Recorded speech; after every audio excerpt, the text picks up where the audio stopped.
Google সার্চের algorithmic পক্ষপাত নিয়ে নতুন বিতর্ক তৈরি হয়েছে। গবেষণায় দেখা গেছে, সম্প্রতি গুগল সার্চে সহিংসতা সম্পর্কিত অনুসন্ধানে ভারতীয় গণমাধ্যমের খবর বেশি গুরুত্ব পাচ্ছে, আর বাংলাদেশি সংবাদ মাধ্যমের প্রতিবেদন পেছনে পড়ে যাচ্ছে। বিশ্লেষকদের মতে, সাম্প্রতিক সময়ে বাংলাদেশি হিন্দুদের উপর সহিংসতা ও ভারতের কিছু এলাকায় বাংলাদেশি নাগরিকদের বিরুদ্ধে হামলার ঘটনায় গুগলের পক্ষপাত স্পষ্ট হয়েছে। গবেষণায় দেখা গেছে, গুগল ভারতের গণমাধ্যম, বিশেষত হিন্দুত্ববাদী সংস্থাগুলোর প্রকাশিত কন্টেন্টকে বেশি প্রচার করছে, যা ভারতীয় রাজনৈতিক এজেন্ডাকে এগিয়ে নিচ্ছে। ভারতের পক্ষে একটি বিভ্রান্তিকর ও মিথ্যা ক্যাম্পেইন বা প্রচারণা এই পক্ষপাতকে কাজে লাগিয়ে তাদের এজেন্ডা সামনে এনেছে এবং আনছে।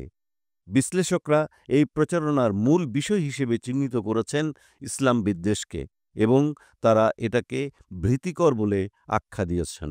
টেক গ্লোবাল ইনস্টিটিউটের বিশ্লেষণ অনুসারে গত বছরের ২৫ নভেম্বর থেকে ২০ ডিসেম্বর পর্যন্ত গুগলে চিন্ময় কৃষ্ণদাসের গ্রেপ্তার সংক্রান্ত অনুসন্ধানে নিয়মিত পক্ষপাত লক্ষ্য করা গেছে। বিশেষ করে এই ইস্যুতে সার্চ বা অনুসন্ধানের ক্ষেত্রে গুগল ভারতীয় গণমাধ্যমগুলোকে, যার মধ্যে হিন্দু চরমপন্থী গণমাধ্যমও আছে, প্রাধান্য দিয়েছে। এ কারণে সার্চের ফলাফলে অসামঞ্জস্য দেখা দিয়েছে। ফলস্বরূপ বাংলাদেশি নির্ভরযোগ্য সংবাদ মাধ্যমের বাস্তব ও নিরপেক্ষ প্রতিবেদনগুলো চাপা পড়ে গেছে। এমনকি এই বিষয়ে সার্চ বাংলাদেশ থেকে চালানো হলেও গুগল ভারতীয় গণমাধ্যমকেই প্রাধান্য দিয়েছে। এই পক্ষপাত বিদেশে স্পষ্টভাবে দেখা গেছে। অস্ট্রেলিয়া ও যুক্তরাষ্ট্র থেকে করা অনুসন্ধানে দেখা গেছে, চিন্ময় কৃষ্ণদাস সংক্রান্ত ৯০% শীর্ষ ফলাফল ভারতীয় গণমাধ্যমের। বাংলাদেশি গণমাধ্যমগুলোর প্রতিবেদন ১৩ ও ১৪তম পৃষ্ঠায় পাওয়া গেছে। ভারতীয় গণমাধ্যমগুলো তুলনামূলকভাবে অধিক পরিমাণে ইংরেজি ভাষায় কন্টেন্ট তৈরি করে এবং উন্নত সার্চ ইঞ্জিন অপটিমাইজেশন কৌশল ব্যবহার করে, যেমন কার্যকর কিওয়ার্ড ও উত্তেজক শিরোনাম। এ কারণেই তারা গুগলের অনুসন্ধান ফলাফলে বাংলাদেশি গণমাধ্যমের তুলনায় অগ্রাধিকার পায়।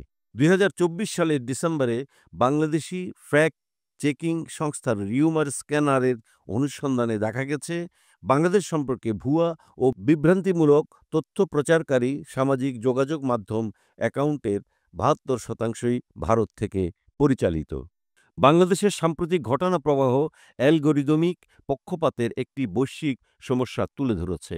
এই পক্ষপাত থেকে স্পষ্ট বোঝা যায় যে কিভাবে সার্চ ইঞ্জিনগুলোর মাধ্যমে মিথ্যা ও বিভ্রান্তিমূলক তথ্য ছড়িয়ে জনমত প্রভাবিত করা হয়।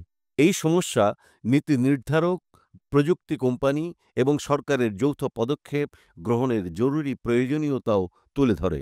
বিশেষ করে গ্লোবাল সাউথে এর প্রয়োজনীয়তা অনেক বেশি, কারণ এখানে মতামত দমনের সংখ্যা ও আশঙ্কা অনেক বেশি।